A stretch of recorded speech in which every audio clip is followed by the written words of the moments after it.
Speaking on this is Dr. Chris Brown. He's been a high school teacher since 2007. Do you hear criticism a lot about teachers being off during the summer? I wouldn't say criticism, more just kind of joking around, kind of giving them a hard time. Like, you have it so hard, you're off in the middle of summer. Yeah. Things like that. But I don't think when people say it, they don't say it maliciously. They say it just kind of jokingly. Just kind of jokingly? Yeah. Okay, so do teachers get paid during the summer? And I know it's different with every school, just every teacher. Can you kind of explain the different methods of how teachers get paid, or do they not get paid? So typically, as far as I know, especially like in this area, what I'm familiar with, teachers get paid in the summer.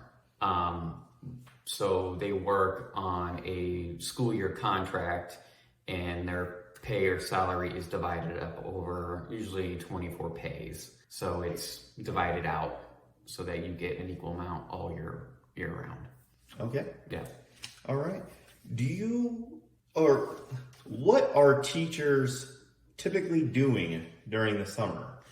So I think it's different for everybody based on their situation, if they have a family, and things like that. I know a lot of teachers take time to travel, but it's also just a time to get caught up on all the things you weren't able to do throughout the year. Mm-hmm. So a lot of house maintenance, catching up on your personal items, obviously vacations. Mm-hmm. But I think for anybody who works, teacher or not, can understand like how much like the day-to-day household things can get away from you. So it's just kind of picking up on those things. Vacations. Okay. Family time.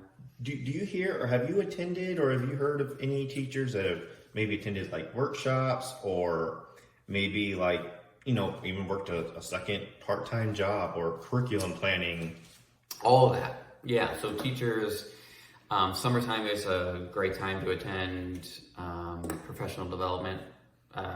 So workshops, conferences, anything of those, and then I would say teachers, especially probably as soon as end of July hits, beginning of August, while school hasn't started, they're already starting to plan out the school year, putting their calendars together and kind of getting a scope and sequence of how the year's going to go.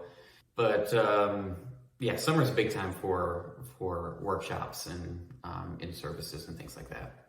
Okay, good. So do you like summer breaks, or do you think all schools should switch to going to an all year round system where they have just small breaks in between like trimesters?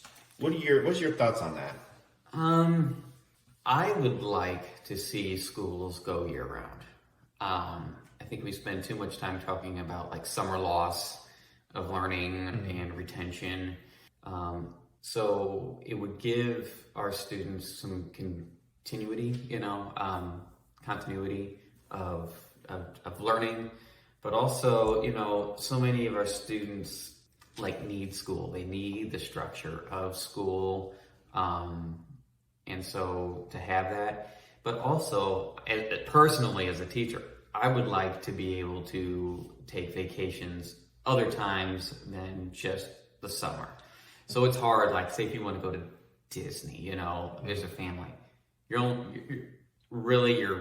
only option if you want to take a nice long trip to Disney is to go sweat, in Disney. Yeah. So, being able to go at other times of the year, or go to parts of the country that are nicer during certain seasons. So it would, personally for travel, that would be nice. But also, I don't know, it breaks up the year, but also, you can take those smaller breaks. And I think we could focus less on loss of learning and review for students if we could, maybe take a 2-week break instead of a 2.5 month break. Yeah. Every such, and then it's also, I think that's a perfect amount of time for like kind of a recharge, logistically, I don't know how feasible it is. I've never looked at that, but Yeah. that's what I would prefer. Okay. Not knowing or ever experiencing, but I think that's what I would prefer. Okay. All right. Do you think what do you have to say to those who criticize or joke about teachers saying that they shouldn't complain about their jobs because of summer break? What do you have to say to those people? So, usually a comeback for me is, would you teach? Yeah. And a lot of people are like, no, I don't want to deal with other people's kids, and so, and there's a lot of truth to that. Like people don't, I think, understand the day-to-day grind of working with students from other families, and working through all the things that the students come to us with. So I don't think people understand that day-to-day grind, and that's outside of other things that teachers do. Often teachers are coaches. Teachers do a lot of extracurricular activities that are hours outside of the normal school day. And we haven't even talked about actually sitting down and looking at your curriculum, grading. Like, I challenge anybody, to go home and to give, after giving a class an assignment of writing a 5-paragraph essay, and then trying to do a quick turnaround for feedback in a night or 2 nights after, a long day of working with students, which who knows would have happened in the day, So there are hours spent outside the school day that I think a lot of people don't really realize unless you've ever lived with an educator. So I that's what I would say to them. First, how would, could you work with other people's kids, And 2, do you really realize what goes into teaching? We don't just show up and just start talking. There is a lot that goes into it. So that's what I would say.